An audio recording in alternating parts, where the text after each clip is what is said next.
What's up, everybody? John Eric Poli here with My MMA News, and today's guest plays such a major part in the sport of mixed martial arts, doing a lot for amateur fighters, also doing a lot for a lot of the fighters that we see every day. We tune in to watch the UFC and Bellator and the PFL and all of those major promotions. Joined today by Jeremy Luchau, who works with the Iridium Sports Agency, also runs a promotion called 559 Fights. So, Jeremy, first off, thank you for everything that you do for the fighters, also for people in the media like myself, and also just thank you so much for making the time for this interview today.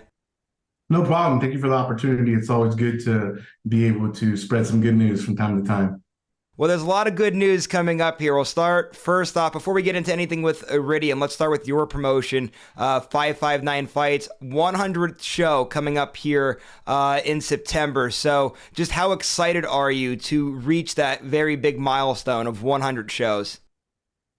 It's a pretty emotional time. It's been 12 years in the making, and I think more so not just for myself, but for my team of people that I put together over the years and help train and give them opportunities. It's just a real great culmination of work for all of us throughout this time. And when you first got involved with this promotion and getting it started, was there ever a time that you would, was this moment realistic? Did you think that you'd be here having your 100 show, or maybe were there some struggles going on? You said, maybe not. Yeah, I think like the first 50 events, obviously you have a lot of struggles internally, finding the right pieces to the puzzle that are going to make the promotion work.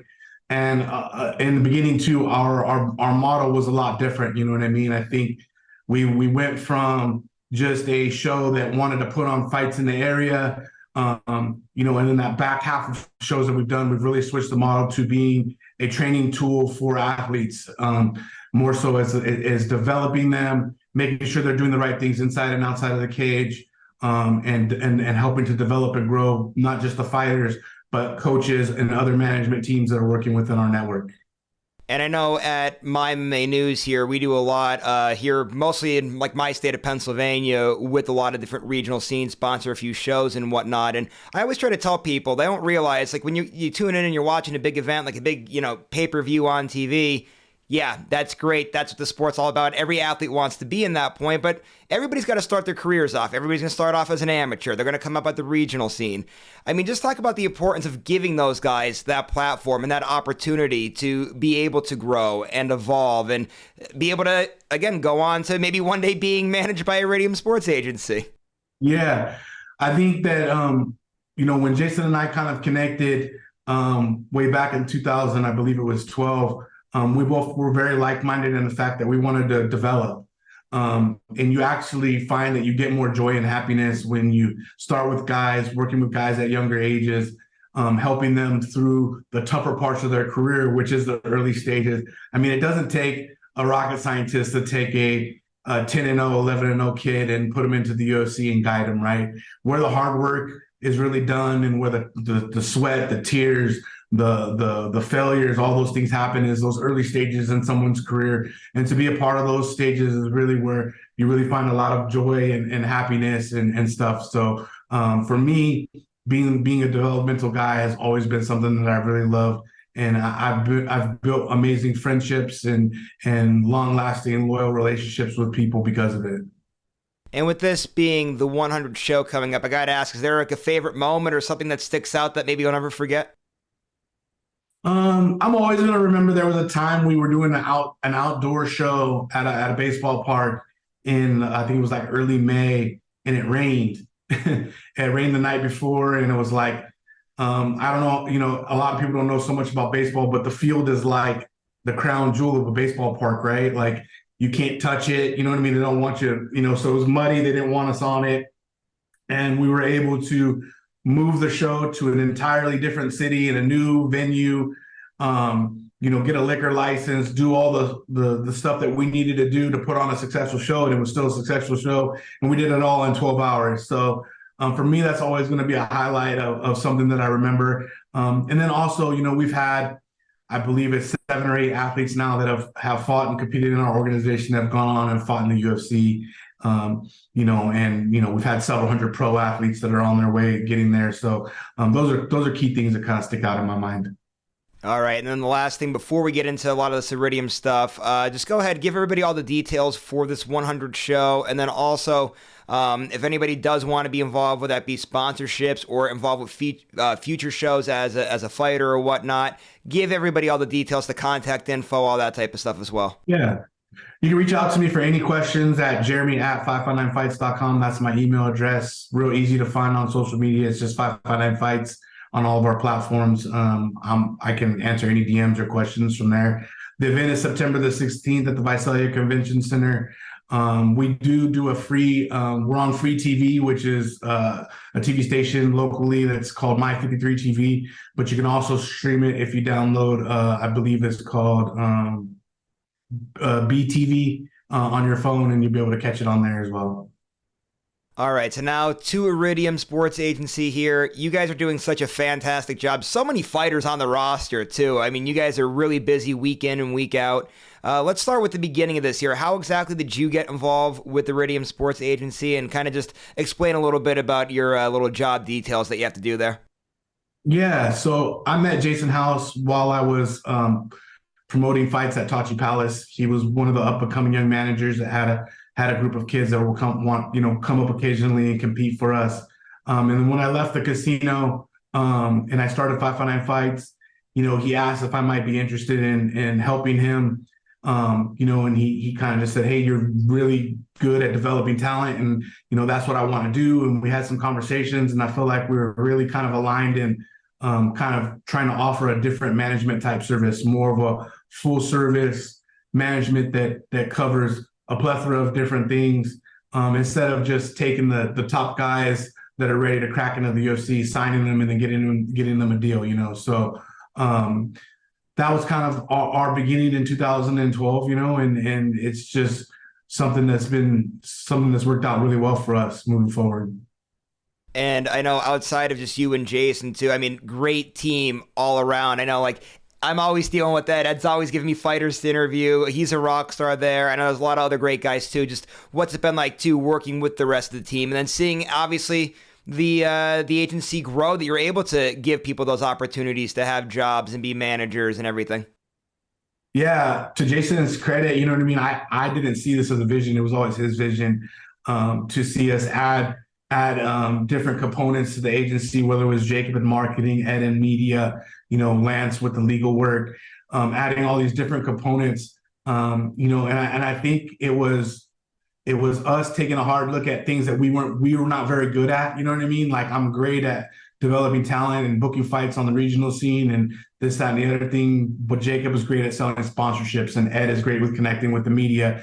So it was putting key players in positions that we could kind of make this, like a dream team in the sense, where the athletes that we work for, they weren't going to get stuck with, "Hey, this is my manager. He books me fights and gets me sponsorships and books my media, but he's not really good at booking fights, but he's great with getting sponsorships." You know what I mean? We have a group of people and a team that's able to get guys, all these different things, and they're all specialized in their field and they work really hard in those areas. So being able to mentor different guys and teach them. Some people didn't really know about the sport whatsoever when they came onto the team, and teaching them, the ins and outs of MMA, and they've all grown to love the sport and love our athletes. And I think that's primarily one of the biggest keys to our success. And, it's funny that you brought all that up. I was going to ask you about that. Like, I guess, is that the recipe for the success that you guys have been having? Because it's funny. I mean, just dealing, and I get along with all managers and all different avenues of people that represent fighters and everything. But it's funny. I mean, you see it clear as day. Your guys' roster, it's gigantic. It's constantly growing. Other management teams, you're seeing people leave more and more often, and it's harder to book interviews with fighters as much as it does with you guys. I mean, so is that recipe for success? Do you guys have all those guys in those trained areas that are so good at their jobs? I think the number one thing that has separated us from a lot of people is that Jason and I have never been two guys that are like, our way is the only way. I think things that we were doing 10 years ago, we don't do today. You know what I mean? We've constantly grown and evolved. And that's because we've taken bits and pieces from each of these new people that have come into our orbit, whether it be Ed or Jacob or Lance, Joe Wooster, or, all these key components have made us better people. And we're constantly evolving and tweaking the system and making things work. And that's not to downplay any other agencies. All I can talk about is what we do well, and what we're trying to do. And I believe, and this is something that Jason's instilled in all of us. Nobody should be speaking on the athlete's behalf that isn't speaking directly with the athlete, right? So that's why it's so powerful for us that Jacob is in touch with all the athletes, Ed is in touch with all the athletes, and I'm in touch with all the athletes, Jason's in touch with all the athletes, and we make sure we do a good job of, hey, I can't answer this question, but Ed can. We'll put Ed in the group chat with a guy and move forward from there. So I think just being able to not be know-it-alls, you know what I mean, and understand that this sport is a growing and evolving sport. It's the fastest growing sport in the world, but it's also one of the youngest sports in the world, if you think about it. You know what I mean? We're still 80 years behind the NBA, you know what I mean? 60 plus years behind the NFL, and we're growing, and we're all going to learn. Sometimes understanding there's no right or wrong way to do things, you know what I mean? And being able to constantly adapt on the fly, you know what I mean? And figure things out. And throughout this whole entire journey, I guess kind of a loaded question here. I was going to ask, what was the favorite moment so far? But I was curious. I was wondering if I'd be able to guess what the favorite moment was. I know that it was such a big moment back when Brandon Moreno had won the flyweight title in the UFC, because he was the first really big major champion that you guys had. Was that the favorite moment where kind of everything all came full circle, or was it something else? It's really weird. It kind of makes me emotional a little bit. It wasn't necessarily, it was that moment, but it was really more so seeing Jason in the cage. You know what I mean? Growing up, watching the fights and stuff like that, you saw a lot of high-level managers come in the cage with their athletes and stuff like that. And whether it would have been Brandon, which is great because I love Brandon, or any other athlete, I think just because of the relationship Jason and I have, being best friends, and coming through this, struggling together early on, sleeping on floors together, you know what I mean? Just all the different stuff that we kind of went through, just seeing him in the cage, you know what I mean? And seeing, like, man, a representative of the agency that I work with is we're managing one of the best guys in the world, and we're a champion. I think, to me, that was like a moment that hit me super, super hard. Yeah, absolutely. And I still remember, too, the day that he won the title. It was emotional for him, for his family, for his team, for you guys. And it was really a great, touching moment there. I guess just to start wrapping things up here, I got two more definitely media type of questions for you that I'm sure probably managers don't really like to always have to get at them here. But I wanted to ask just a few big type of headlines recently. Obviously, UFC 292 just went down. Sean O'Malley won the title. He calls out Marlon Chito Vera, who's a client of yours. I guess what's going on there? Any moving parts there? I know Aljamain Sterling, of course, wants a rematch. He's obviously has a great resume. That fight also makes sense. Kind of the tough things to negotiate through, I'm sure. Yeah, and I think a lot of fans and media, sometimes they don't understand how much goes on in the back end to get some of these fights done. You know what I mean? Sean O'Malley probably has a time frame in which he wants to come back and compete. Chito has a time frame in which he wants to compete. Aljamain probably has a timeline where he wants to compete, and there's all these different things that you got to kind of chop up and go through. Financially, obviously, there's a lot of stuff going there. I think the one that pulls at people's hearts and they want to see happen, obviously, is Chito and Sean, just because, you know what I mean? It's one of those fights where you really feel like there's going to be some fireworks there, you know what I mean? Whether it's not just bad blood, but, Chito already beat Sean trying to get the fight back. So there's a good storyline there, you know what I mean? So, and sometimes, when you're on the promotional side of things and you look at things from the UFC's lens, you got to strike while the iron is hot, right? Because you never know what might not be there the next time that it comes around. So you kind of wait for all the dust to settle, you know what I mean? Negotiations to happen and see what goes forward. But you know what I mean? I think things are looking good towards there possibly being one of those fights. All right, then the other one, just to close this out, and we'll wrap things up here. I have to ask. I know, real big signing for you guys recently, Sean Strickland. He, of course, is going to be fighting Israel Adesanya coming up here in September for the middleweight title. Just the thoughts on that matchup, number one, and then also just signing Sean Strickland. Obviously, a really big name, a very colorful personality. That's for sure. There, I'm sure it's a big signing for you guys as well. Yeah, Lance Spotty in our agency is really close with Sean, you know what I mean? And they've been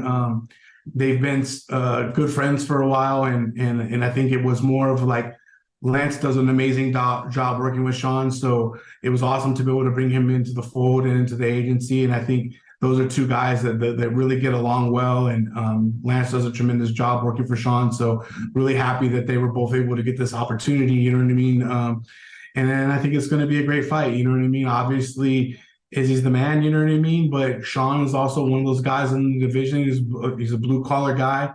He comes forward. He fights hard, and I think he's a fan favorite. You know what I mean? In the sense that people enjoy watching him and his story. So, it's a great thing about MMA is that you're able to put matchups together versus always being number one versus number two, right? You know what I mean? So it's a good thing that we're able to see different styles and different storylines take shape, and this is going to be another one of those good ones.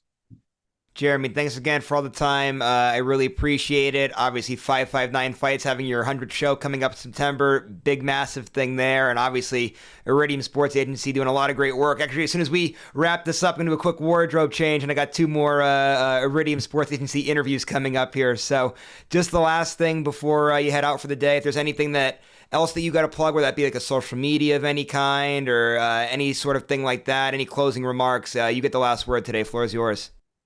No, I just wanted to thank you, obviously, for having me on the show. I really appreciate it. See, you got the baby Yoda back there. That's super dope. You know what I mean? Something really cool. But no, I appreciate all you guys and growing the sport and doing that. It's amazing. Look forward to working with you guys some more.